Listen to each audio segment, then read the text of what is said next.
আসসালামু আলাইকুম প্রিয় শিক্ষার্থীরা, আশা করি সবাই ভালো আছো। আজকে আমরা শুরু করতে যাচ্ছি এসএসসি কেমিস্ট্রি চ্যাপ্টার 4 এর লেকচার 3 নিয়ে। তো আজকের লেকচারে আমরা শিখব মৌলের পর্যায়বৃত্ত ধর্ম। আমি বেশ কিছু পর্যায়বৃত্ত ধর্মের নাম উল্লেখ করে রেখেছি, যে পরমাণুর আকার বা পারমাণবিক ব্যাসার্ধ, ধাতব ধর্ম, অধাতব ধর্ম, আয়নীকরণ শক্তি, ইলেকট্রন আসক্তি আর তড়িৎ ঋণাত্মকতা। তো প্রথমত জানতে চাই যে পরমাণুর আকার নিয়ে। তো মৌলের আমরা যে একটা পর্যায়ের যে মৌলগুলো আছে, আমরা একটা পর্যায়কে কম্পেয়ার করি। চলো, তো প্রথমে আমি লিখছি যে তৃতীয় পর্যায়, এবং তৃতীয় পর্যায়ে প্রথম মৌলকে সোডিয়াম। তো সোডিয়ামে আমরা যদি এভাবে দেখি, এটা সোডিয়ামের ইলেকট্রন মানে নিউক্লিয়াস। কার নিউক্লিয়াস বলতো? এটা আমি লিখছি সোডিয়াম, এটা হচ্ছে সোডিয়ামের নিউক্লিয়াস। তো নিউক্লিয়াসের এটা মনে করলাম ভিতরেই নিউক্লিয়াস আছে, এটা প্রথম শক্তি স্তর। তাহলে প্রথম শক্তি স্তরে কয়টা ইলেকট্রন থাকে? এই যে দুইটা, রাইট। এবং দ্বিতীয় শক্তি স্তরে কয়টা থাকে ইলেকট্রন? দ্বিতীয় শক্তি স্তরে ইলেকট্রন থাকে 8টা। এবং তৃতীয় শক্তি স্তরে ইলেকট্রন কয়টা থাকে? তৃতীয় শক্তি স্তরে ইলেকট্রন থাকে 1টা। এটা হচ্ছে সোডিয়ামের তৃতীয় শক্তি স্তরে ইলেকট্রন বিন্যাস, মোট ইলেকট্রন বিন্যাস। এবং পাশে আছে কি প্রথমের পর ম্যাগনেসিয়াম। সোডিয়ামের পর যদি ম্যাগনেসিয়াম আঁকাই, দেখো ম্যাগনেসিয়াম Mg, একটু বোঝার চেষ্টা করব আমরা। প্রথমে দুইটা, এখানে 8টা, এগুলো দেখাচ্ছি না। তারপরে কয়টা? এখানে হচ্ছে আবার কয়টা? 8টা, তাহলে 10টা হয়ে গেল। এই শেষ শক্তি স্তরে কয়টা বলতো? শেষ শক্তি স্তরে আমরা দেখতে পাচ্ছি 2টা ইলেকট্রন আছে। তো একটা পরমাণুর নিউক্লিয়াসে সোডিয়ামে যে কয়টা প্রোটন আছে, মানে 11টা পজিটিভ নিউক্লিয়াসে, প্রোটন ধনাত্মক চার্জবাহী, এর 12টা পজিটিভ নিউক্লিয়াসে 12টা পজিটিভ আছে, আর 12টা ইলেকট্রন নিউক্লিয়াসের বাইরে বিভিন্ন শক্তি স্তরে আছে। তো আমরা বুঝতে পারছি একটা সোডিয়ামের ইলেকট্রন সংখ্যা 11টা ইলেকট্রন, আর প্রোটনও 11টা, তাহলে 11টা প্লাস। তাহলে এই প্লাস 11টা মাইনাস যদি আমরা কম্পেয়ার করি, এই দুইজনের মধ্যে যে আকর্ষণ বল হবে, তার থেকে এর প্রোটন নিউক্লিয়াসে 12টা প্লাস আর শেষ কক্ষপথে 12টা মাইনাস ইলেকট্রনের মধ্যে আকর্ষণ বলের মান বেশি হবে, কুলম্বের সূত্র অনুসারে বেশি হবে। তাহলে আমরা বলতে পারছি যে এই সোডিয়ামের নিউক্লিয়াসে যে কয়টি প্রোটন আছে, সেই সমান সংখ্যক ইলেকট্রন নিউক্লিয়াসের বাইরে আছে। এই প্রোটন এবং এই ইলেকট্রনের মধ্যে এক ধরনের স্থির বৈদ্যুতিক আকর্ষণ বল কাজ করে। এই বলের কারণেই এই পরমাণুটা আবদ্ধ হয়ে থাকে, বিল্ড হয়ে থাকে। ঠিক তেমনি ম্যাগনেসিয়ামও তাই। ম্যাগনেসিয়ামের আকর্ষণ বল বেশি হওয়ায় ম্যাগনেসিয়ামের নিউক্লিয়াস ইলেকট্রন গুলোকে নিজের দিকে বেশি টেনে রাখবে, এবং কোন একটা জিনিস যদি আকর্ষণ বল বেশি টেনে রাখে, এটাকে সংকুচিত করে ফেলবে, এবং ম্যাগনেসিয়ামের আকার এই জন্য একটু ছোট। অনুরূপভাবে ম্যাগনেসিয়ামের পরে যদি অ্যালুমিনিয়ামে যাও, এর শেষ কক্ষপথে কয়টা ইলেকট্রন আছে? 1টা, 2টা, 3টা। আর এখানে প্রোটন আছে কয়টা বলতো? প্রোটন আছে 13টা। এর 13টা প্লাস আবার 13টা মাইনাস, তাহলে এর আকর্ষণ বল আরো বেশি, তাই এর আকারটা আরো ছোট। এবার অ্যালুমিনিয়ামের পর সিলিকনে যদি যাই, এর ইলেকট্রন আরো আকার ছোট, কারণ এর শেষ কক্ষপথে 4টা ইলেকট্রন আছে, মোট 14টা পজিটিভ, 14টা নেগেটিভ। সিলিকনের পর কি? এই যে ফসফরাস, এর আরেকটু ছোট হবে। ফসফরাসের পর সালফার, এর আরেকটু ছোট হবে। ওকে, আরেকটু ছোট হবে। সালফারের পর কে বলতো? সালফারের পর হচ্ছে ক্লোরিন। ক্লোরিনও ছোট হবে আরো, তাই না? ক্লোরিনের পর এই যে তারপরে আছে কি আর্গন, এর তো আরো ছোট হবে, রাইট? এর আরো ছোট হবে। তাহলে আমরা বুঝতে পারলাম যে আর্গনে কেন ছোট হলো, কারণ তার একই পর্যায়ে যত বাম থেকে ডান দিকে যাওয়া হয়, মৌলগুলোর পারমাণবিক ব্যাসার্ধ কমে যায়, অর্থাৎ পরমাণুর আকার ছোট হয়ে যায়। তাহলে ডান থেকে যত বাম দিকে আসা যায়, পারমাণবিক আকার বেড়ে যায়। এই ব্যাখ্যাটা তুমি তাহলে কিভাবে দিচ্ছ? এইভাবে 7টা ইলেকট্রন ছিল, তাই না? এর মোট 7টা ইলেকট্রন ছিল। তো আমরা এইভাবে ব্যাখ্যা দিব যে আমরা জানি, দেখো এখন পরীক্ষায় এসছে, তোমাকে মোটেও মুখস্থ করতে হবে না, বুঝে বুঝে অ্যান্সার করে আসতে হবে, নিজের ভাষায় লিখে আসতে হবে। যে আমরা জানি একই পর্যায়ে যত বাম থেকে, এটা তো পর্যায় না, তৃতীয় পর্যায়, তো একই পর্যায়ের যত বাম থেকে ডান দিকে যাওয়া যায়, মৌল সমূহের নিউক্লিয়াসে একটি করে প্রোটন বাড়তে থাকে। এবং এর শেষ কক্ষপথে একটি করে ইলেকট্রনও বাড়তে থাকে, কিন্তু নতুন কোনো কক্ষপথ যুক্ত হয় না। এরও যেমন মোট 3টা শক্তি স্তর আছে, এই ক্লোরিনেরও 3টা শক্তি স্তর। তাই শেষ কক্ষপথের ইলেকট্রন এবং নিউক্লিয়াসের মধ্যে আকর্ষণ বল আস্তে আস্তে বাড়তে থাকে বাম থেকে ডানের দিকে গেলে, কারণ ডান দিকের মৌলগুলোর প্রোটন এবং ইলেকট্রন সংখ্যা বেশি, তাই তাদের মধ্যে আকর্ষণ বলও বেশি। এই কারণে আকর্ষণ বলের কারণে পরমাণু আস্তে আস্তে সংকুচিত হয়ে ধীরে ধীরে ছোট হয়ে যায়। তাই আমরা বলতে পারি একই পর্যায়ে যত বাম থেকে ডান দিকে যাওয়া যায় মৌলগুলোর পারমাণবিক আকার ততই কমতে থাকে, আর ডান থেকে বাম দিকে আসলে এর বিপরীত ক্রিয়া পরিলক্ষিত হয়। এখন যদি এই প্রথম মৌল এর উপরে আছে লিথিয়াম আর আছে হাইড্রোজেন, হাইড্রোজেন এরকম একটা শক্তি স্তর, তাহলে এর যে আকর্ষণ এখানে আছে কি লিথিয়াম, এর 2টা শক্তি স্তর, দেখো শেষ কক্ষপথে একটা ইলেকট্রন, তাই না? আবার দেখো এখানে 8টা লিথিয়াম, হাইড্রোজেন, লিথিয়াম, সোডিয়াম, পটাশিয়ামের যদি বলো, পটাশিয়ামের কয়টা আছে বলো তো? 4টা শক্তি স্তর, রাইট? তাহলে এর শেষ কক্ষপথে পটাশিয়ামের কিন্তু 19টা প্লাস, আবার 19টা মাইনাসও আছে। তোমার মনে হতে পারে যে এর ইলেকট্রন আর প্রোটনের মধ্যে যে আকর্ষণ বল, এই নিউক্লিয়াসের যে প্রোটন আর শেষ কক্ষপথ ইলেকট্রনের মধ্যে এর আকর্ষণ বলের থেকে অনেক মানে কম, তাই বুঝি এই পটাশিয়ামের আকার ছোট হবে, তা না। কারণ এর যেমন 3টা শক্তি স্তর ছিল, এর কিন্তু 3টা শক্তি স্তর না, এর 4টা শক্তি স্তর, নতুন একটা শক্তি স্তর যোগ হয়েছে না। এর ইলেকট্রন বিন্যাস করলেই বোঝা যায়, শেল ভিত্তিক ইলেকট্রন বিন্যাস। তাই একটা গ্রুপের যত উপর থেকে নিচের দিকে যাওয়া যায় মৌলসমূহের প্রোটন সংখ্যা এবং ইলেকট্রন সংখ্যা বাড়তে থাকে, অর্থাৎ তাদের পারমাণবিক ব্যাসার্ধ অর্থাৎ মানে আকর্ষণ বল বাড়তে থাকে। পারমাণবিক ব্যাসার্ধ ছোট হয়ে যাওয়ার কথা, ছোট হয়ও, তবে নতুন করে একটা করে শক্তি স্তর যোগ হওয়ায় পরমাণুর আকার যতটুকু বেড়ে যায়, এই যে আকর্ষণ বলের ফলে যতটুকু কমে যায় তার থেকে অনেক বেশি, তাই পরমাণুর আকার বাড়তে থাকে। সেই হিসাবে 1 নম্বর গ্রুপের সব থেকে হাইড্রোজেন, লিথিয়াম, সোডিয়াম, পটাশিয়াম, তারপর রুবিডিয়াম, তারপর সিজিয়াম, লাস্টে কে বলতো? ফ্রান্সিয়াম। তাহলে ফ্রান্সিয়ামের এরকম কয়টা স্তর আছে বলতো? এরকম 7টা আছে, রাইট? এরকম 7টা স্তর আছে, রাইট? তো আমরা বলতে পারি যে একই গ্রুপের যত বাম থেকে ডান দিকে যাওয়া যায়, সরি একই গ্রুপের উপর থেকে যত নিচের দিকে যাওয়া যায় পরমাণুর আকার বাড়তে থাকে, কারণ নতুন করে একটি করে শক্তি স্তর মৌলের শেষ কক্ষপথে যুক্ত হতে থাকে। তাই প্রোটন ও ইলেকট্রনের মধ্যে আকর্ষণ বেড়ে গেলেও যেটুকু আয়তন মানে আকার কমে যায় তার থেকে বরং শক্তি স্তর যোগ হওয়াতে বেশি আকার বেড়ে যায়। তাই আমরা শিখলাম এই একটা ধর্ম সম্পর্কে, এটা পারলে বাকিগুলো ইজি, যে একই পর্যায়ে যত বাম থেকে ডান দিকে যাওয়া যায় মৌলসমূহের পারমাণবিক আকার ততই হ্রাস পায়, এবং যত ডান থেকে বাম দিকে আসা যায় পারমাণবিক আকার বৃদ্ধি পায়। একই গ্রুপে যত উপর থেকে নিচের দিকে যাওয়া যায় পারমাণবিক আকার ততই বৃদ্ধি পায়, আর নিচ থেকে উপরের দিকে যাওয়া গেলে কি হয়? হ্রাস পায়। ওকে, এই কথাটাই এবার আমরা শিখবো ধাতব ধর্ম দিয়ে। আচ্ছা, ধাতব ধর্ম বলো তো, ধাতব ধর্ম কি? ধাতব ধর্ম আমরা জানি যে আগেকার সংজ্ঞা, ধাতব ধর্মের 2টা সংজ্ঞা আছে, একটা সনাতন, দেখো সনাতন সংজ্ঞা, আর একটা আধুনিক। আধুনিক আধুনিক তাহলে ধাতু কাকে বলে এই জিনিসটাই 2টা সংজ্ঞা আছে, একটা সনাতন সংজ্ঞা, আধুনিক সংজ্ঞা। সনাতন সংজ্ঞায় ছিল যে সকল পদার্থ দেখতে চকচক করে, মানে আঘাত করলে ঘষলে চকচক করে, আঘাতে টুনটুন শব্দ হয় মানে ধাতব শব্দ হয়, এবং যেগুলো বিদ্যুৎ এবং তাপ সুপরিবাহী, যেগুলো ঘাত সহনীয়, তাদেরকেই বলা হয় ধাতু, তাই না? তো এখন সেই ধাতুর সংজ্ঞা ওটা না, এখন যে সকল মৌলপূর্ণ রাসায়নিক বিক্রিয়া ইলেকট্রন ত্যাগ করে তাদেরকেই বলা হয় ধাতু, তাই না? যারাই ইলেকট্রন ত্যাগ করে তাদেরকেই বলা হয় ধাতু। তো এই ইলেকট্রন ত্যাগের ভিত্তিতে যে ধাতুর সংজ্ঞা পেলাম, হ্যাঁ, তাহলে ইলেকট্রন ত্যাগ করার এই ধর্ম, কোন একটি মৌলের ইলেকট্রন ত্যাগ করার ধর্মকেই বলা হয় ধাতব ধর্ম। তাহলে এই যেমন সোডিয়াম, যেমন লিথিয়াম একটা ইলেকট্রন ত্যাগ করে লিথিয়াম আয়ন হয়ে যায়, এই ইলেকট্রনটা এইভাবে লিখতে হয়, তাই না?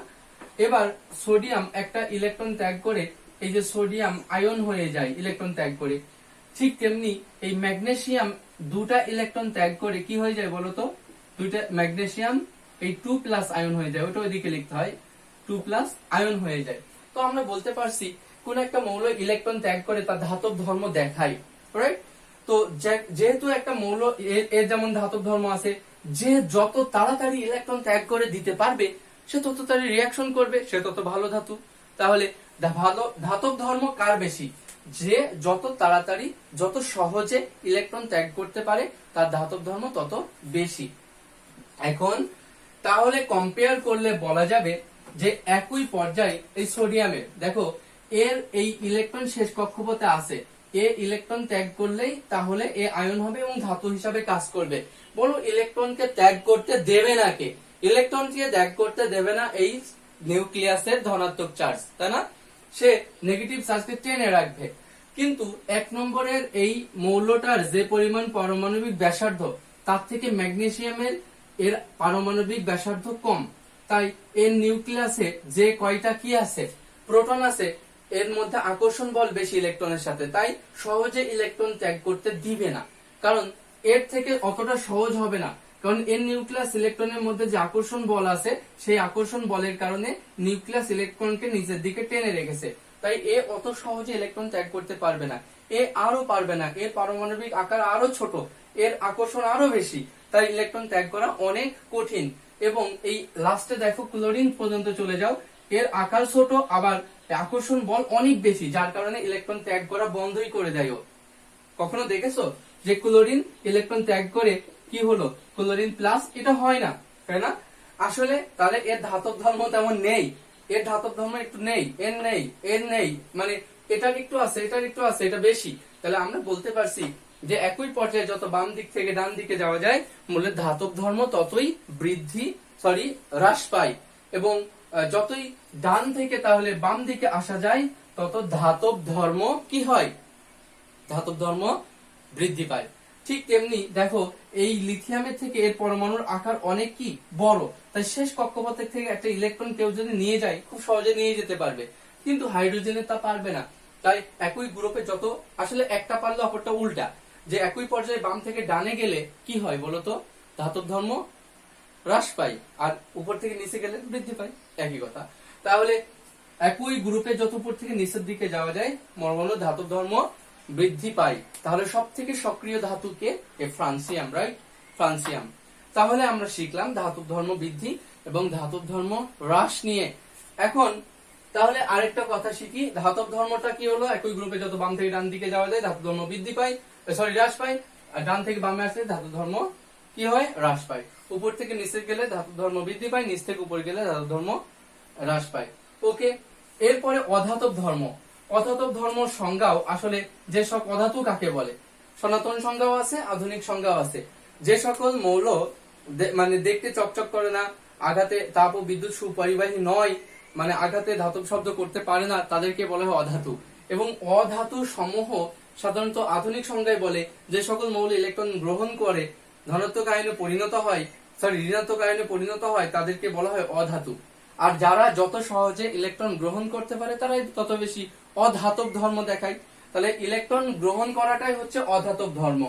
দেখো এই সোডিয়াম দেখতে পাচ্ছি ওর শেষ কক্ষপথে ইলেকট্রন আছে, এবং এই ইলেকট্রন সোডিয়াম আসলে নিষ্ক্রিয় গ্যাসের কাঠামো লাভ করার জন্য সোডিয়াম কি করে? একটা ইলেকট্রন ত্যাগ করে ফেলে নিয়নের মতো কাঠামো লাভ করে, রাইট? কিন্তু এই ক্লোরিনের কথা চিন্তা করো, ক্লোরিনের শেষ কক্ষপথে 7টা ইলেকট্রন আছে, আর 7টা ইলেকট্রন থাকায় ও আরো একটা ইলেকট্রন যদি ওর কাছে যাইতে পারে ও তাড়াতাড়ি করে নিয়ে এই আর্গনের কাঠামো লাভ করতে পারে, নিকটবর্তী নিষ্ক্রিয় গ্যাসের কাঠামো লাভ করতে পারে। তাই এই সোডিয়াম সহজে একটা ইলেকট্রন ত্যাগ করতে পারে, কিন্তু এই ক্লোরিন ইলেকট্রন ত্যাগ করে না, বরং আরো গ্রহণ করতে চায়। আর ইলেকট্রন গ্রহণ করা মানেই তো আসলে অধাতব ধর্ম। আসলে সেই অষ্টক পূরণ আমরা পঞ্চম অধ্যায়ে শিখবো, অষ্টক পূরণ নিয়ে। তো ক্লোরিন আসলে এর 17টা ইলেকট্রন আছে, তো আর একটা ইলেকট্রন গ্রহণ করে এই ক্লোরাইড আয়নে হয় এবং অষ্টক পূরণ করে, এবং এই সালফার আর 2টা ইলেকট্রন গ্রহণ করে সালফাইড আয়ন হয়, এবং ফসফরাস 3টা ইলেকট্রন গ্রহণ করতে হয়, এবং সিলিকনে 4টা গ্রহণ করতে হয়, অ্যালুমিনিয়ামের 5টা গ্রহণ করতে হয়। তাই অ্যালুমিনিয়াম 5টা গ্রহণ না করে বরং 3টা ছেড়ে দেয়, দিয়ে সে নিয়নের কাঠামো লাভ করে। মানে আমরা শিখলাম ব্যাপারটা এরকম যে কোন একটা মৌলের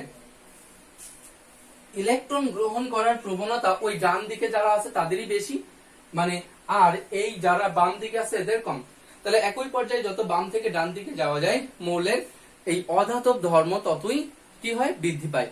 আর যত ডান থেকে বাম দিকে আসা যায় অধাতব ধর্ম ততই হ্রাস পায়। তাহলে ডান দিকে গেলে যেহেতু বৃদ্ধি পায়, এই নিচে গেলে কি হয়, হ্রাস পায়। তাহলে একই গ্রুপে যত উপর থেকে নিচের দিকে যাওয়া যায় অধাতব ধর্ম ততই হ্রাস পায়, এবং নিচ থেকে উপরের দিকে গেলে অধাতব ধর্ম বৃদ্ধি পায়। তাহলে মোটামুটি আমরা এগুলো জানছি। একটা কথা দিয়েই বলবো, ওই পরমাণু নিউক্লিয়াস এবং শেষ কক্ষপথে ইলেকট্রনের মধ্যে আকর্ষণ শক্তি বৃদ্ধি পায়, ওকে, এই দ্বারা বুঝবা। আর এই অধাতব ধর্মের ব্যাখ্যাটা দিবা ইলেকট্রন নিষ্ক্রিয় গ্যাসের কাঠামো লাভ করার জন্য এই সোডিয়াম বা 1 নম্বর গ্রুপের প্রথম সোডিয়াম ইলেকট্রন সহজেই একটা ইলেকট্রন ত্যাগ করে, ম্যাগনেসিয়াম 2টি ইলেকট্রন ত্যাগ করে, অ্যালুমিনিয়াম ত্যাগ করে, কিন্তু শেষের দিকে শেষ কক্ষপথে দেখা যাচ্ছে এই ক্লোরিনের ক্ষেত্রে দেখা যায় এর 7টি ইলেকট্রন থাকায় সে আর ইলেকট্রন ত্যাগ না করে বরং একটা ইলেকট্রন গ্রহণ করে। এই জন্য এর ইলেকট্রন গ্রহণ করার প্রবণতা বেশি থাকে, তাই এর অধাতব ধর্ম বেশি থাকে। এখন তুমি জানছো যে আয়নীকরণ শক্তি। দেখো আয়নীকরণ শক্তিটা এটাই, খুব সহজ এগুলো, যে সোডিয়ামের এই একটা মৌল সোডিয়াম, তাকে গ্যাসীয় বানাও, গ্যাসীয় বানিয়ে এই শেষ কক্ষপথ থেকে একটা ইলেকট্রন ত্যাগ করো, তাহলে একে গ্যাসীয় বানিয়ে ইলেকট্রন ত্যাগ করে সোডিয়াম ধনাত্মক আয়নে পরিণত করতে হবে। আচ্ছা, এটা করতে গেলে এ বেচারা কেনই বা ইলেকট্রন ত্যাগ করবে? তাই সোডিয়াম গ্যাসীয় হয়ে ইলেকট্রন ত্যাগ, শেষ কক্ষপথ থেকে তুমি যদি ইলেকট্রন নিয়ে নিতে চাও তাহলে তোমাকে কিছু শক্তি একে দিতে হবে, কিছু শক্তি দিতে হবে, দিলে তারপরে সোডিয়াম গ্যাসীয় হবে এবং শেষ কক্ষপথে ইলেকট্রন ত্যাগ করে তোমাকে দিবে, তুমি ইলেকট্রন নিবা আর সোডিয়াম ধনাত্মক আয়নে পরিণত হবে। আর যে ইলেকট্রনটা দিয়েছো ওটাকেই বলা হয় ওই মৌলের আয়নীকরণ শক্তি, আয়নীকরণ শক্তি। ওকে, তাহলে এই যে আমরা বলবো সোডিয়াম একটা মৌল, যাকে এর শেষ কক্ষ, ম্যাগনেসিয়ামের কথা বলো, ম্যাগনেসিয়াম Mg, এর শেষ কক্ষপথে কয়টা ইলেকট্রন আছে? 2টা। তাই এর আকর্ষণ বল বেশি, তাই এর সহজে কিন্তু ইলেকট্রন ত্যাগ করবে না। তাই তুমি কিন্তু একটা ইলেকট্রন ওকে ত্যাগ করাতে হলে তোমাকে এর থেকে বরং বেশি তাপ দিতে হবে, বেশি শক্তি দিতে হবে, তারপরে এই একটা ইলেকট্রন ত্যাগ করে ম্যাগনেসিয়াম আয়নে হবে। ওই ম্যাগনেসিয়াম আয়ন দেখো আবার আর একটা ইলেকট্রন ত্যাগ করে ম্যাগনেসিয়াম 2+ হয়, এইভাবে হয় অ্যাকচুয়ালি ব্যাপারটা। তাহলে এটাকে বলা হয় প্রথম আয়নীকরণ শক্তি, এটা দ্বিতীয় আয়নীকরণ শক্তি। তাহলে আয়নীকরণ শক্তির হিসাব হয় একটা ইলেকট্রন ত্যাগ করে ধনাত্মক আয়নে পরিণত করতে যে পরিমাণ শক্তি দিতে হয় সেই শক্তির মানটাই বলা হয় ওই মৌলের আয়নীকরণ শক্তি। ক্লিয়ার? এখন যদি অ্যালুমিনিয়াম হতো, তার পরপর তো সে 3টে ইলেকট্রন ত্যাগ করে, তাই ওই আয়নীকরণ শক্তি 3 রকম, রাইট? তো আমরা বলবো যে কোন একটি মৌলের গ্যাসীয় অবস্থায় সর্ববহিস্থ শক্তি স্তর থেকে 1 মোল ইলেকট্রন অপসারণ করে 1 মোল ধনাত্মক আয়নে পরিণত করতে যে পরিমাণ শক্তি দিতে হয় তাকে বলা হয় মৌলের আয়নীকরণ শক্তি। এখন একই পর্যায়ে যত বাম থেকে ডান দিকে যাওয়া যায় মৌলগুলোর শেষ কক্ষপথের সংখ্যা বাড়ে না, তবে নিউক্লিয়াস এবং শেষ কক্ষপথের ইলেকট্রনের মধ্যে আকর্ষণ শক্তি বৃদ্ধি পেতে থাকে। তাই শেষ কক্ষপথ থেকে ইলেকট্রন ত্যাগ করানো কঠিন হয়ে পড়ে, এই জন্য বেশি শক্তি দিতে হয়। তাই একই পর্যায়ে যত বাম থেকে ডান দিকে যাওয়া যায় মৌলের আয়নীকরণ শক্তি বৃদ্ধি পায়। যেমন ক্লোরিনের কথা বলো, ক্লোরিন যদি একে তাপ দিয়ে একটা ইলেকট্রন ত্যাগ করাতে হয়, করিয়ে ক্লোরিন প্লাস করাতে হয়, তা হবে, কিন্তু ইনফিনিটিভ টাইপস এর শক্তি তোমাকে এখানে দিতে হবে, প্রচুর শক্তি দিতে হবে। তাই আসলে দেয় না, বরং ইলেকট্রন গ্রহণ করুক, তাই না? তাই যদি এর আয়নীকরণ শক্তি অনেক বেশি, মানে ওকে ধনাত্মক আয়ন বানাতে হলে অনেক শক্তি দিতে হবে, তাহলে যে শক্তি দিতে হয় তাকে বলে আয়নীকরণ শক্তি। এবার আমরা শিখবো, তাহলে একই পর্যায়ে যত বাম থেকে ডান দিকে যাওয়া যায় মৌলের আয়নীকরণ শক্তি বৃদ্ধি পায়, আর ডান থেকে বামে আসলে আয়নীকরণ শক্তি হ্রাস পায়। একই গ্রুপের উপর থেকে নিচে গেলে আয়নীকরণ শক্তি কি হয়? কমে যায়। কারণ এই শেষ কক্ষপথে এই ফ্রান্সিয়ামের যদি একটা ইলেকট্রন ত্যাগ করাতে হয় ওর বেশি শক্তি দিতে হবে না, কারণ অনেক দূরে আছে, আকর্ষণ তেমন নেই ওদের মধ্যে, তাই সহজেই ইলেকট্রন ত্যাগ করে ধনাত্মক আয়ন বানাতে পারবা। তাই এর কম শক্তি দিতে হচ্ছে, আর ওই শক্তির মানটাই তো আয়নীকরণ শক্তি, তাই এর আয়নীকরণ শক্তির মান সব থেকে কম। তাই একই গ্রুপে যত উপর থেকে নিচের দিকে যাওয়া যায় আয়নীকরণ শক্তির মান ততই কি হতে থাকে? কমতে থাকে, এবং যত নিচ থেকে উপরের দিকে যাওয়া হয় আয়নীকরণ শক্তির মান ততই বাড়তে থাকে। আচ্ছা, আমরা আয়নীকরণ শক্তি শিখলাম, এখন শিখি চলো ইলেকট্রন আসক্তি। কি শিখবো? তাহলে ইলেকট্রন আসক্তি এর নিজেও কিন্তু একটা শক্তির মান, এই ইলেকট্রন আসক্তি একটা শক্তির মান, এবং সেটা কি না, কোনো একটা পদার্থকে গ্যাসীয় অবস্থায়, যেমন ক্লোরিন একটা পদার্থ, একে গ্যাসীয় করে ওর সর্ববহিষ্ঠ শক্তি স্তরে কিন্তু ওর কয়টা ইলেকট্রন আছে বলতো? এর 7টা আছে। এখন যদি আরো একটা ইলেকট্রন এনে দাও, এনে দিলে, আচ্ছা তুমি ওই পরমাণুকে ইলেকট্রন দিচ্ছ, তাহলে পরমাণুর তো উচিত তোমাকে কিছু দেওয়া। হ্যাঁ, ও কিছু শক্তি নির্গত করে, শক্তি ছেড়ে দেয়, এবং তোমার মানে কিনে, এক কথাই ভেবে মনে রাখো, ইলেকট্রন তুমি দিচ্ছ, তোমার থেকে কিনছে শক্তির বিনিময়ে, এবং ওই শক্তিটাকেই বলা হয় ইলেকট্রন আসক্তি। ইলেকট্রন আসক্তি। ওকে, তাহলে ইলেকট্রন আসক্তি কাকে বলে, তাই না? কোন মৌলের গ্যাসীয় অবস্থায় সর্ববহিষ্ঠ শক্তি স্তরে 1 মোল ইলেকট্রন প্রবেশ করিয়ে তাকে 1 মোল ঋণাত্মক আয়নে পরিণত করতে যে পরিমাণ শক্তি নির্গত হয় তাকে বলা হয় ইলেকট্রন আসক্তি। তাহলে পরমাণু যতটুকু দেবে সেটাই ইলেকট্রন আসক্তি। এখন দেখো, এই ক্লোরিনের শেষ কক্ষপথে 7টা ইলেকট্রন আছে, ওর আর একটা ইলেকট্রন হইলেই কি হয়ে যায় বলতো? ওই অষ্টক পূরণ হয়ে যায়, সে সহজেই একটা ইলেকট্রন বেশি, মানে তাড়াতাড়ি করে ও চাচ্ছে, ও অভাবে আছে, তাই তাড়াতাড়ি করে একটা ইলেকট্রন নিবে এবং সে ক্লোরাইড আয়নে পরিণত হবে, এবং ইলেকট্রন নিবে এবং তোমাকে বেশি শক্তি দিবে, কারণ ওর চাহিদা আছে অনেক বেশি, ক্ষুধার্ত সে। কিন্তু এই সোডিয়ামের কথা বলো, ওর বরং একটা ইলেকট্রন ত্যাগ করতে পারলে ও ভালো হয়, একটা ইলেকট্রন ত্যাগ করতে পারলে নিকটবর্তী নিষ্ক্রিয় গ্যাস নিয়নের কাঠামো লাভ করে ফেলে, তাই ইলেকট্রন একটা ত্যাগ করলে ওর ভালো হয়।